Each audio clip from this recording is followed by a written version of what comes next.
할렐루야. 153 전업교대 오신 여러분들을 주님의 이름으로 환영하고 축복합니다. 오늘도 귀하고 복된 이 시간 하나님께서 여러분들에게 위로와 또한 평강과 또한 은혜가 가득 넘치게 되는 그런 시간이 될 줄로 믿습니다. 오늘도 하나님 말씀을 빗대어 하나님의 뜻을 받듣고 그리고 그 뜻 안에서 기도할 때 하나님이 분명히 우리들 가운데 응답하여 주실 줄로 믿습니다. 오늘 또한 하나님의 말씀 보도록 합니다. 히브리서 12장 1절에서 5절 말씀까지 보겠습니다. 히브리서 12장 1절에서 5절 말씀입니다. 우리 같이 한 목소리로 다 함께 봉독하도록 하겠습니다. 시작. 이러므로 우리에게 구름같이 둘러싼 허다한 증인들이 있으니 모든 무거운 것과 얼매기 쉬운 죄를 벗어버리고 인내로써 우리 앞에 당한 경주를 하며 믿음의 주요 또 온전하게 하시는 이인 예수를 바라보자. 그는 그 앞에 있는 기쁨을 위하여 십자가를 참으사 부끄러움을 개의치 아니하시더니 하나님 보좌 우편에 앉으셨느니라. 너희가 피곤하여 낙심하지 않기 위하여 죄인들이 이같이 자기에게 거역한 일을 참으신 일을 생각하라. 너희가 죄와 싸우되 아직 피 흘리기까지는 대항하지 아니하고 또 아들들에게 권하는 것 같이 너희에게 권하시는 말씀도 잊었도다. 일렀으되 내 아들아 주의 징계하심을 경히 여기지 말며 그에게 꾸지람을 받을 때에 낙심하지 말라. 아멘. 공무원들은요 어떤 일을 하든지 간에 자기 마음대로 하지 않습니다. 지침이 있고 매뉴얼이 있어요. 일을 시작하고 진행할 때 마무리할 때에도 반드시 지침을 따라서 일합니다. 그러니까 이런 매뉴얼을 따라서 이들이 이런 일들을 감당하기 때문에 딱딱딱딱 짜여진 틀 안에서 움직여져요. 그래서 어떻게 보면 좀 기계적이다라고 생각할 때가 있습니다. 제가 이제 지역사회 협의체를 이제 감당하다 보면 이제 공무원들과 일들을 하지 않습니까? 9급 공무원, 7급 공무원, 팀장, 주무관이랑 같이 일을 하게 될 때에 이 부분은 좀 우리들이 신경을 써서 마음을 좀 품고 이렇게 좀 우리들이 좀 긍휼한 마음으로 이 일들을 했으면 좋겠다라고 그렇게 생각하는데 어떨 때는 이 공무원들은 딱딱딱딱 잘라서 어떻게 되게 딱딱하게 그 일들을 처리하는 것들을 보게 되어집니다. 그도 그럴 것이 그분들에게는 이러한 일이 있을 때는 이러한 일을 해야 된다라는 지침과 매뉴얼이 있기 때문인 것이죠. 그래서 이 매뉴얼은 때로는 이 창조적인 사고를 방해하는 주범이 되기도 하지만 일관성과 또 통일성을 가져다 줄 수 있는 측면에서 상당히 유용한 도구가 될 수도 있습니다. 여러분 신앙생활도 마찬가지예요. 신앙생활도 스스로 하나님과의 관계를 맺고 교회 생활을 하는 사람도 있지만 좋은 영적인 매뉴얼이 있다면 그 사람에게 있어서 신앙생활 하는데 상당한 도움이 될 것이라는 거죠. 특별히 믿음 생활을 처음 시작한 초신자들에게 영적인 매뉴얼이 있다면 크게 벗어나지 않고 혹시 잘못된 길을 가더라도 고치고 돌아오는데 도움이 될 수 있다라는 것입니다. 오늘 읽은 히브리서 12장 말씀은 당시 고난당하는 성도와 교회에게 주시는 영적인 지침서 또 매뉴얼이 되겠습니다. 먼저 1절 말씀 우리 한번 보겠습니다.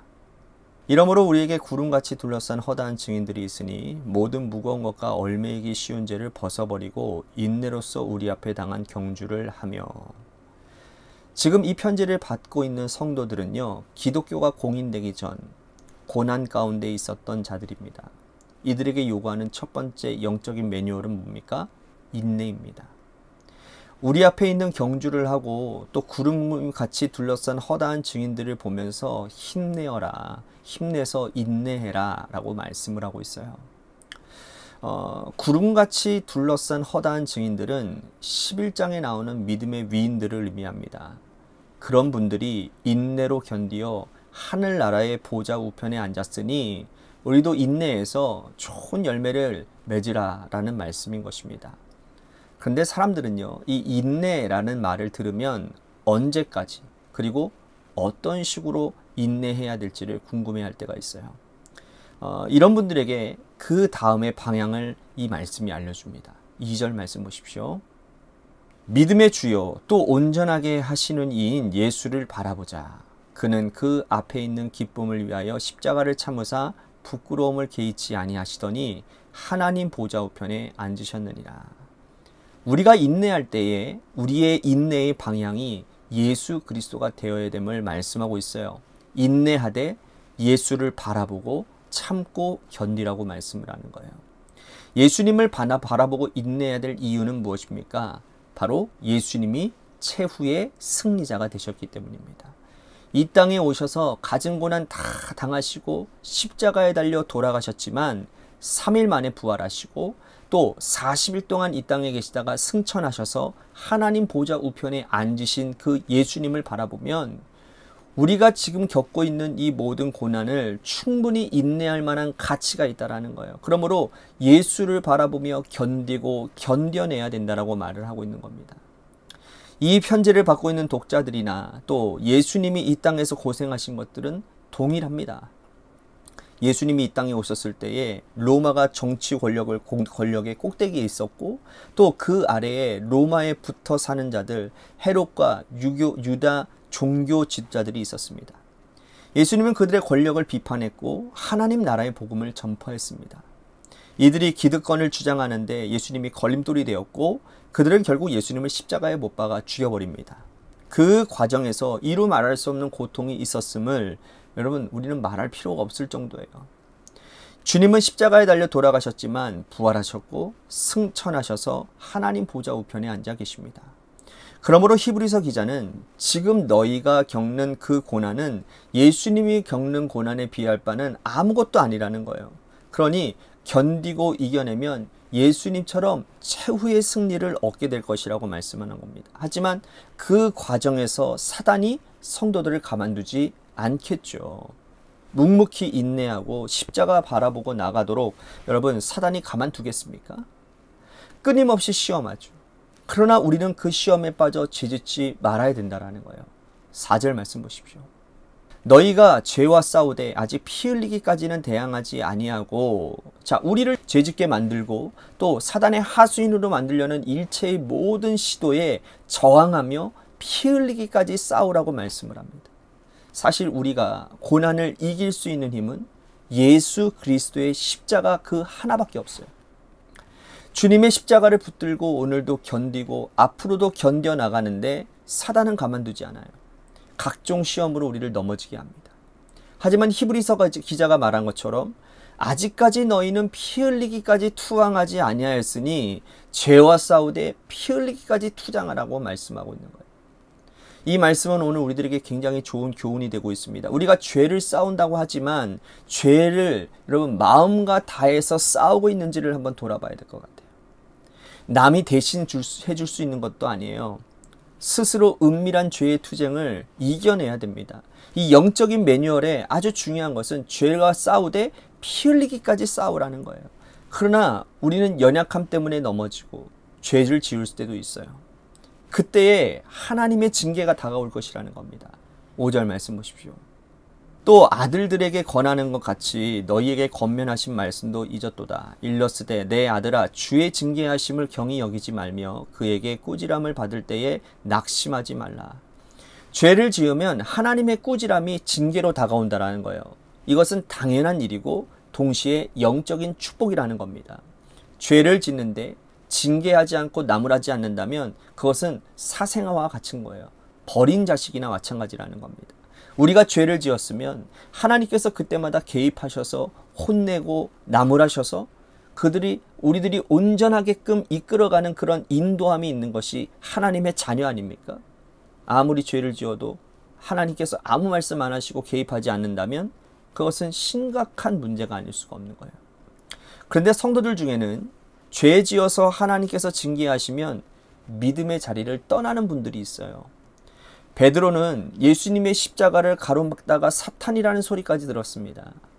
그러나 베드로는 개의치 않았어요. 때로는 책망받고 혼나기도 하지만 주님 곁을 떠나지 않았습니다. 서운할 법도 한데 예수님 꼭 붙들고 살아서 결국에는 훌륭한 믿음의 열매를 맺었다라는 것이죠. 하나님이 우리를 징계하시는 까닭은 열매 때문입니다. 자, 11절 말씀 보십시오. 무릇 징계가 당시에는 즐거워 보이지 않고 슬퍼 보이나 후에 그로 말미암아 연단받은 자들은 의와 평강의 열매를 맺느니라 그랬어요. 자, 징계를 받으나 서운하게 여기지 않고 십자가 붙들고 그 자리에서 견디는 자들에게는 의와 평강의 열매를 주신다라는 겁니다. 자, 여기까지는 나와 하나님과의 관계예요. 인내하되 예수 그리스도의 십자가를 바라보고 그 시선을 방해하는 죄의 유혹에 흔들리지 말고 혹시 흔들렸다 하더라도 징계를 달게 받으면 열매를 맺을 것이라고 하십니다. 이것이 하나님과 나와의 영적인 관계라는 거예요. 자, 이제 히브리서 기자는 수평적인 관계, 즉 이웃과의 관계를 설명하고 있습니다. 14절 말씀 보십시오. 모든 사람과 더불어 화평함과 거룩함을 따르라. 이것이 없이는 아무도 주를 보지 못하리라. 모든 사람과 더불어서 화평과 거룩을 따르라고 말씀을 합니다. 하나님의 관계가 아름답게 형성된 이후에 이웃과의 관계에서 화평과 거룩함을 따르라는 말씀이에요. 자, 아주 훌륭한 영적인 매뉴얼이죠. 이 귀한 말씀이 당시 고난 중에 있던 이 히브리서 독자들에게 큰 은혜가 된 것처럼 오늘 이 시대를 살아가는 우리에게도 영적인 지침이 되기를 간절히 소망합니다. 오늘 이 하루 이 귀한 지침을 여러분들 기억하시고 이 지침을 여러분들의 마음판에 꼭 새기시는 은혜가 있으시기를 주님의 이름으로 축복하겠습니다. 오늘 말씀 생각하면서 우리 같이 기도했으면 좋겠습니다. 어려운 세상을 인내하며 십자가 바라보며 승리하는 사람이 되겠습니다. 또한 징계를 기쁘게 여기며 징계를 통해 열매를 맺는 의와 평강의 열매를 맺는 그러한 신앙인이 되겠습니다. 오늘 말씀 생각하면서 기도하기를 소망합니다. 또한 교회를 위해서 간절히 기도합시다. 하나님이 세워주신 주님의 몸된 교회가 주님의 신부답게 하나님의 신실한 일들을 잘 감당하고 주님과의 관계 가운데서 늘 떨어지지 않는 주님의 그 관계 가운데서 늘 좋은 것들을 바라보며 그 주님이 원하시는 일들을 하나하나 해나감으로 인해서 우리 교회가 이 땅에 소망이 되어지는 놀라운 역사들이 일어나는 교회가 되게 해달라고 우리 같이 기도했으면 좋겠습니다. 또한 육신의 질병으로 고통당하시는 분들과 여러분들의 삶의 자리와 여러분들의 자녀들을 위해서 기도하시다가 이 시간 돌아가시기를 바라겠습니다. 우리 노래 끝날 때까지 함께 합심하여 기도하도록 하겠습니다. 기도하시겠습니다.